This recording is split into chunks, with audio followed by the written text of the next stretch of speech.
नमस्कार, Avon news TV में आपका स्वागत है। मैं हूं मेघा। देखते हैं स्पेशल रिपोर्ट में क्या है खास आपके लिए। इटावा से ब्यूरो की रिपोर्ट। इको विंग फाउंडेशन के बैनर तले इटावा में गौरैया संरक्षण संगोष्ठी का आयोजन किया गया। इसमें इटावा के भरथना के शिक्षक ऋषभ त्रिवेदी, ताखा के अवनीश दुबे तथा बड़पुरा से शिक्षिका श्वेता चतुर्वेदी के साथ अन्य कई जनपदों से आए 100 व्यक्तियों को गौरैया भूषण सम्मान से सम्मानित किया गया।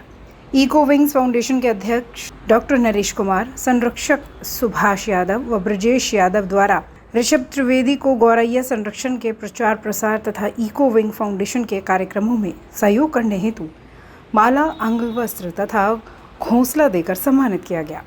इन सभी व्यक्तियों को यह पुरस्कार पर्यावरण संरक्षण, गौरैया संवर्धन, पौधरोपण, स्वच्छता एवं जन जागरूकता के क्षेत्र में किए गए उल्लेखनीय कार्यों के लिए प्रदान किया गया। डॉक्टर अनिल कुमार पटेल, निदेशक इटावा सफारी पार्क एवं डॉक्टर सुनीता यादव ने उन्हें सम्मान पत्र, गौरैया का घोंसला और तुलसी का पौधा देकर सम्मानित किया।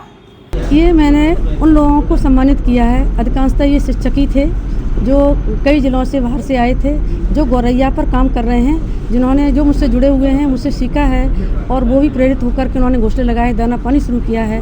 उन लोगों को मैंने सम्मानित किया है आज बुला करके। लगभग 20-22 जिला से यहाँ पर शिक्षक पधारे थे, उनको ये सम्मान गौरैया भूषण सम्मान समारोह आयोजित किया, उनको सम्मान दिया। जो पक्षियों की प्रजातियां विलुप्त होती जा रही, उसको लेकर आप क्या संदेश दोगे? देखिए, सिंपल सी बात है, देखते देखते हमारे गिद्ध खत्म हुए हैं, हम आप सब ने देखे थे, अब गिद्ध देखने को नहीं है। बच्चों के लिए हम कुछ छोड़ के जाएंगे? ये धरोहर है, हमारे पुरखों ने हमें दी है और हम बच्चों के लिए छोड़ के जाएं, उनका संरक्षण करें, उनका दाने पानी की व्यवस्था करें, रहने को घर दें। और ये बहुत सरल है, गौरैया को अपने घर में घोंसला लगा करके आप उसे आश्रय दे सकते हैं। लेकिन जब हमारे यहाँ मड़ैया छप्पर थे उस टाइम तो गौरैया घोंसला बना लेती। उस वक्त उसके लिए वातावरण था, अनुकूल वातावरण था। अब तो मड़ैया नहीं हो सकती है, हम नहीं कह सकते कि मड़ैया छप्पर हो सकते हैं, तो हम उसके लिए घर देना, वो मेरे साथ रहती है। उसके लिए छोटा सा एक आप ऑनलाइन मंगा लो या कोई गत्ते का डिब्बा ले लीजिए, उसमें होल करके लगा दीजिए, वो हमारे साथ रहती है, हमारे घर की सदस्य है, उसको दूर क्यों जाने दे रहे हैं? हम अपने बच्चों के लिए घर बनाते हैं ना, तो हम गौरैया के लिए क्यों नहीं? वो भी हमारे बच्चा ही तो है, हमारे साथ रह रही है। मैम जी, इस टाइम बहुत गर्मी पड़ रही है, जीव जंतुओं के लिए आप क्या अपील करोगी पानी इत्यादि को लेकर? देखिए, सभी को हमने अपने घर के बाहर नान वगैरह रखी है, पेड़ों पर हमने सकोरे पानी के टांगे हैं। आप लोग भी सकोरे टांगे से पानी रखिए। पक्षी आएगा 2 बूंद पानी पिएगा, उसकी जान बच जाएगी, वरना अगर ना मिला तो उड़ता हुआ गर्मी में आएगा, अपनी प्राण त्याग देगा। क्या इतनी मानवता नहीं बच्ची कि हम 2 बूंद पानी दे सके उन्हें? उनका भी अधिकार इस पानी पर है, केवल हमारा ही नहीं है। ये ध्यान रखना चाहिए, सबका अधिकार है और हम ये अधिकार न छीनें। मैं बताऊं, मेरी शादी 2003 में हुई थी। मैं बुंदेलखंड का रहने वाला हूं। जो करहल और हमारे घर की दूरी, मतलब इनके मायके और इनकी ससुराल की बीच की दूरी 185 किलोमीटर है। जब हम लोग इटावा रहने लगे तो इन्होंने ऑब्जर्व किया कि यहाँ पे तो गौरैया है नहीं है। जब हमारे यहाँ जाती थी तो हमारे यहाँ बहुत गौरैया मिलती थी, तो इन्होंने ये देखा कि आखिर यहाँ इतनी गौरैया क्यों है। तो बुंदेलखंड में एक ट्रेडिशनल ऐसा था, ट्रेडिशन बना हुआ था कि खपरेल मकान हुआ करते थे, अभी भी काफ़ी हद तक हैं। तो इस वजह से उनको घोंसले रखने के लिए, चिड़ियों के लिए पर्याप्त स्थान मिलता था। ये बात इनको ये हिट कर गई कि इसका मतलब है कि यहाँ जो भवनीकरण ये हुआ है आधुनिकता के आधार पर जो हुआ है, इस वजह से इनको ये जगह नहीं मिल पा रही है अपना घोंसला रखने की। इससे इनसी की जो वंशानुवृद्धि है वो नहीं हो पा रही है। इन्होंने छोटे स्केल से शुरू किया। पहले इन्होंने घोंसले लगा दिए, उसमें गिलहरी रहने लगी, फिर कबूतर ले आई, कबूतर की भी 2-3 पीढ़ियाँ निकल गईं।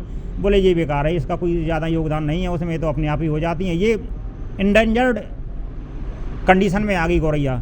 स्पैरो इंडेंजर्ड कंडीशन में है, जैसे बलचर वगैरह चलेगा ये गौरैया। तो इन्होंने अपना ये गत्ते के घोंसले बना के उसमें टांगे, तो 2-3 महीने बाद उसमें पेयर आए और उन्होंने अंडे दिए, बच्चे बन के तैयार हुए, तो इनको और जागृति हुई। फिर इनको ऐसी लगन लगी उसमें कि उस कार्यक्रम को ये आगे बढ़ाती रही। उसमें ज़्यादा हमारा सहयोग नहीं था, लेकिन हमने अगर सपोर्ट भी नहीं किया तो इनका फिर अपोज भी नहीं किया। सर एक सवाल है, जैसे प्राइवेट एनजीओ जैसे इकोविंग फाउंडेशन ये एनजीओ आप लोग तो ये कदम उठा रहे हैं, लेकिन गवर्नमेंट इस पर क्यों एक्शन नहीं लेती इन चीज़ों पर, बचाओ गोरैया इत्यादि की बचाओ में? नहीं, अब जब वहाँ तक अगर बात पहुँचेगी कि इस तरीके से अगर इसका संरक्षण किया जाए तो इसमें वृद्धि हो रही है, गौरैया वापस आ रही है, तो और दरअसल क्या प्रोजेक्ट बना के वहाँ तक भेजने की ज़रूरत है। बहुत बड़ा बजट आता है वन विभाग वगैरह पे, लेकिन नहीं पर कुछ वो मिलेगा, वो काम करने वाला हो और उनको ये लगे कि हाँ ये पॉजिटिव वे में काम कर रहे हैं तो बजट भी मिलेगा, ऐसा नहीं है। सरकार संरक्षण चाहती है, सरकार प्रकृति को संजो के रखना चाहती है, क्योंकि हमारा जीवन जब तक प्रकृति ये सुरक्षित है तभी तक हमारा जीवन है। हाईवेज वगैरह निकल रहे, बहुत से पेड़ पौधे काट दिए जाते हैं, कहीं ना कहीं गोरैया इत्यादि जो पशु पक्षी है पलायन करना पड़ता है, इस पर क्या कहोगे? नहीं, मैं जो पेड़ पौधे जो ये काटे जा रहे हैं या कट रहे हैं, जो भी रीजन है, तो उससे सीधा नुकसान हमारा भी है, हमारे ऊपर भी उसका इफेक्ट पड़ रहा है। और हमारे जो इकोसिस्टम सभी को मिला के बना हुआ है, वायु, जल, ठीक है, जो प्राणी, ये सबको मिला के इकोसिस्टम बना हुआ है। तो ये कहीं ना कहीं इम्बैलेंस होता है, जब वो इम्बैलेंस होता है तो उसका खामियाजा ये ह्यूमन को उठाना पड़ता है। आम जनता से क्या अपील करोगे सर? आम जनता से हम ये अपील करेंगे, जो हमारी पत्नी ने ये मुहिम चलाई है, जो संघर्ष किया है, रात में 3-3, 2-2, ढाई बजे जब मैं जगता हूँ तो तब घोंसला बनाते हुए मिलती हैं।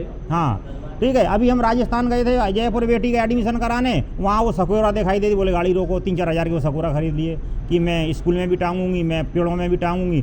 तो अगर सभी लोग इस मुहिम में लगेंगे तो प्रकृति का संरक्षण भी होगा, गौरैया का संवर्धन भी होगा और खुशहाली भी लौटेगी। देखिए, आपके इस इटावा ज़िले में जो ये सम्मान कार्यक्रम हो रहा है, ये बहुत ही सराहनीय है और गौरैया के संरक्षण के लिए जो प्रयास डॉक्टर सुनीता यादव जी और उनके हस्बैंड डॉक्टर नरेश यादव जी कर रहे हैं, और जो ये संस्था है इकोविंग फाउंडेशन, इसके साथ में जितने लोग जुड़े हुए हैं, सभी लोग एक बहुत ही पुनीत काम कर रहे हैं और इनके अभियान के साथ में सभी लोगों को जुड़ने की आवश्यकता है। ये बस केवल एक इंडिकेशन है कि हम एक जीव को बचाने के लिए संरक्षण काम कर रहे हैं। आपके चैनल के माध्यम से हमारा अनुरोध ये है कि जितने भी जीव हैं धरती के ऊपर, सभी लोगों को बचाने का हमको प्रयास करना चाहिए। सर एक बड़ा सवाल है, कई प्रजातियां विलुप्त होती जा रही हैं। कहीं ना कहीं पहले छप्पर इत्यादि होते थे जहां गौरैया शरण लेती थी, आज छप्पर नहीं है, सब पक्के मकान बने। इसे कैसे देखते हो, कैसे बचाओगे गौरैया को? देखिए, गौरैया जो है हमेशा कच्चे मकानों में ही रहती थी। अगर खपरेल के मकान जो होते थे उसमें रहती थी, जो छप्पर वाले मकान थे उसमें रहते थे। लेकिन जैसे ही हम लोग कंक्रीट की तरफ जो है जाना शुरू किए, कंक्रीट के मकान बनाना शुरू किए, तो फिर उनको घोंसले बनाने की जगह नहीं मिलना शुरू हुआ। हम आप जो है कंक्रीट के मकान में भी जो है घोंसले रख के, जो आर्टिफिशियल घोंसले जो डॉक्टर सुनीता यादव जो बना रही हैं जिस तरह से, उनको रख के हम गौरैया को वहाँ पे फिर से बुला सकते हैं। सर लेकिन प्रकृति के साथ जो मनुष्य छेड़छाड़ कर रहा है, कहीं ना कहीं जिसे विकास बोल रहे हो, तो कहीं ना कहीं विकास जब होगा तो प्रकृति के साथ छेड़छाड़ होगी, इससे क्या कहोगे आप? निश्चित तौर पे जब आप विकास की तरफ जाएंगे तो प्रकृति का ही विनाश होगा, क्योंकि आपके पास जो लैंड है वो लिमिटेड है जी। तो हमको बस करना ये है कि एक बैलेंस बना के चलना है, जिसमें विकास और जो है कंजर्वेशन दोनों जो है बैलेंस हो। और अभी आप लोगों के अपने उद्बोधन में हमने बोला भी है कि जिसके पास पक्का मकान है वो अपने छत के ऊपर एक छोटा सा जो है झोपड़ी जरूर बनाए, ताकि उसमें गौरैया आके रहना शुरू करें। सर डॉक्टर सुनीता यादव के लिए, इस पहल के लिए आप क्या कहोगे? हम डॉक्टर सुनीता यादव को साधुवाद देंगे कि आपने जो है जो अलग ये जगाया है इस इटावा में, ये अलग जो है दूर तक जाए। और अभी इस कार्यक्रम में हमको सुनने को भी मिला कि कम से कम 20-22 जो है जिले से लोग आए हैं जो आपके मुहिम के साथ में जुड़े हुए हैं। तो ये मुहिम पूरे उत्तर प्रदेश में जाए और पूरे देश में जाए, ये हमारी शुभकामनाएं हैं।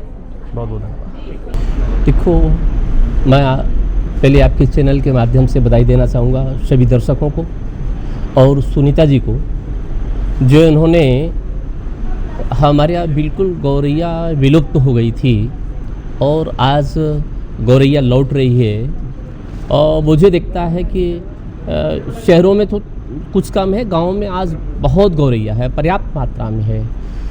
तो ये आपको बधाई देना चाहूँगा जो आपने इस मुहिम को चलाया। और मुझे लगता है कि आज इटावा ही नहीं बल्कि उत्तर प्रदेश में जो कि आज कार्यक्रम में लोग सम्मिलित हुए हैं, तो लगभग पूरे प्रदेश से लोग सम्मिलित हुए हैं और पूरे प्रदेश में ये गौरैया की मुहिम चली है, तो इसलिए मैं आपको बहुत बहुत बधाई देना चाहूँगा। और ये पूरा अब जो संगठन भी खड़ा हुआ है, तो सभी पदाधिकारियों को बहुत बहुत बधाई।